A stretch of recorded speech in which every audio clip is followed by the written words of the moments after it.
We are highly interested in continuing to work with our allies, including Australia, the United States, and the UK, in terms of our capabilities in advanced technologies, in innovation, in AI, and quantum technologies. That's Defence Minister Anita Anand, who wouldn't say there explicitly if Canada has requested to join AUKUS. That's the pact between Australia, the US, and the UK, and it's designed to give nuclear submarine technology to Australia, but also to share technologies related to intelligence and artificial intelligence.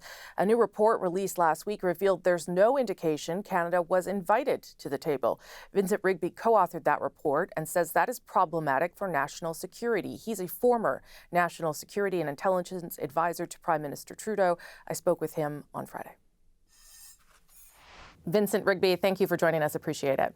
My pleasure. Thank you for having me. So the first part of AUKUS has to do with Australia getting these nuclear submarines, or the technology anyway, from the US and Britain. That's something this government has said it doesn't want. But the second part of AUKUS is really about transferring military technology and intelligence, which seems important. Should the government be trying to join, given how important those issues are?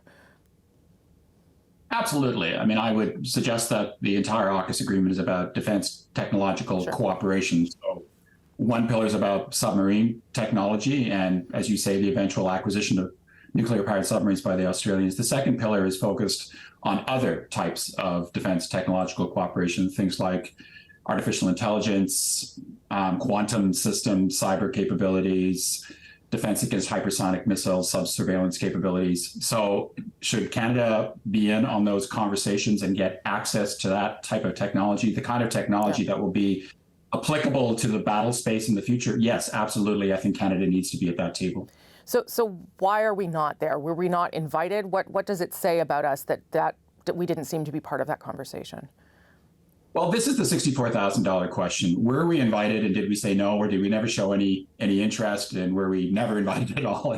It's difficult to say, and no one is coming out and categorically saying this is the way it unfolded. My gut feeling, having looked at everything that's been said publicly, is that we weren't invited, and that this was an agreement that was launched in the fall of 2021, very focused, initially at least, on submarine capability and nuclear-powered subs, and that it was really the three players, Australia, US, and the United Kingdom, who came together and didn't feel like Canada needed to be at that table at that time. At the same time, the government has said, listen, we really weren't all that interested in it because it was all about submarines and nuclear-powered submarines. And as you say, we're not in the market for nuclear-powered submarines.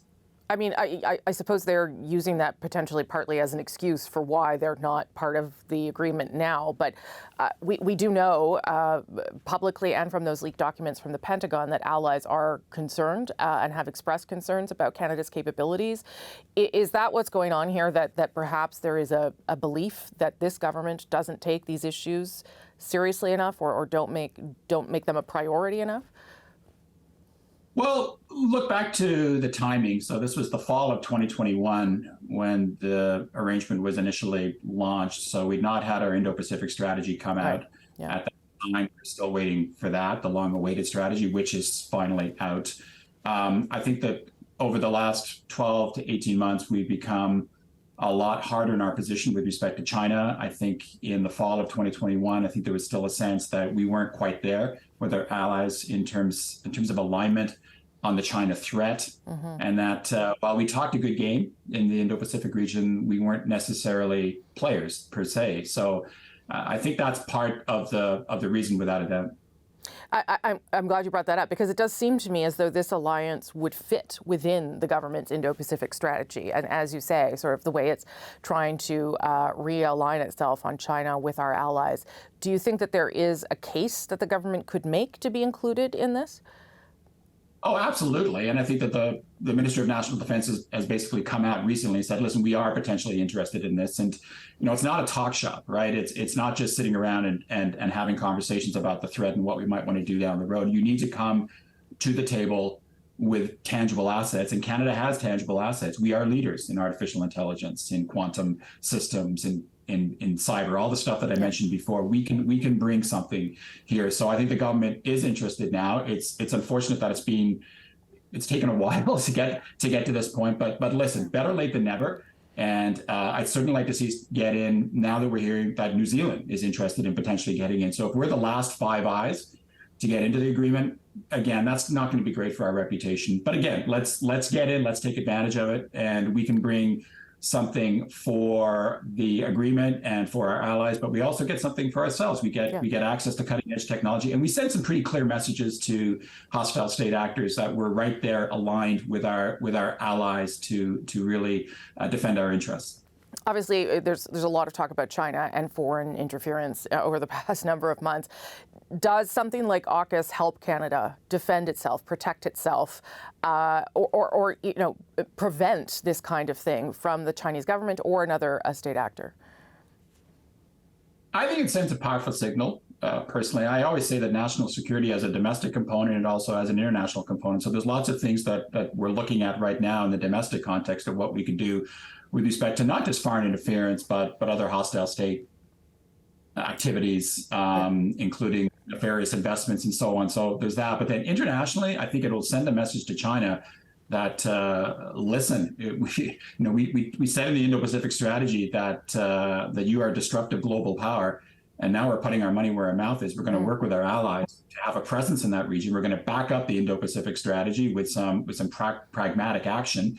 And so, we're not going to be taken lightly, because I do think at times that China looks at Canada as a little bit of the child that you can pat on the head. And so this I think, no, we're with the big players here, and we are serious about what you're doing to us domestically, but also what you're doing in the region more broadly. A couple other questions about foreign interference, if I can. You are, of course, the National Security and Intelligence Advisor to the Prime Minister up until the summer of 2021, if I'm not mistaken. There have been questions about this particular intelligence assessment that was done by CSIS that suggested that China was targeting Canadian MP, who we have subsequently found out was Michael Chong. Did you see this report? Was that before your time, after your time? What do you remember of that? No, I did not see that report. It was a National Security Intelligence Advisor. I retired on the 30th of June, 2021, and so I would not have seen any documents that were produced or distributed after that date. So no, at the time, I did not see this document. I was not aware of it. What are your concerns about it? Well, I'll tell you, I'm going to be called before the House committee probably in the next week or two. I noticed that my name was on a list yesterday of potential witnesses, so I'm gonna keep my powder dry, and I'll answer the questions then, and you'll be able to have me back on the show after that. Sure. And I promise to answer questions in more detail. Fair enough, but I'm pretty sure you do have views about the fact that this information has been leaked to media. I definitely have views about that, and I do have a problem with the fact that this person or these people who are leaking the documents are being framed as whistleblowers. I don't see them as being whistleblowers, quite frankly. They're not exposing any wrongful activity in the classic sense of the term. What they're doing is they're undermining Canada's national security. In my view, they are potentially exposing human sources. I'm really happy that we're finally having a debate about national security in this country, about foreign interference more broadly, about the threats that are out there. This is not the way to do it, by leaking documents publicly like this. This is not something that I condone. Okay, Vincent Rigby, thank you for answering on both those topics. We'll have you back if you indeed appear in front of committee. I appreciate it very much, sir. It would be my pleasure. Thank you very much for having me.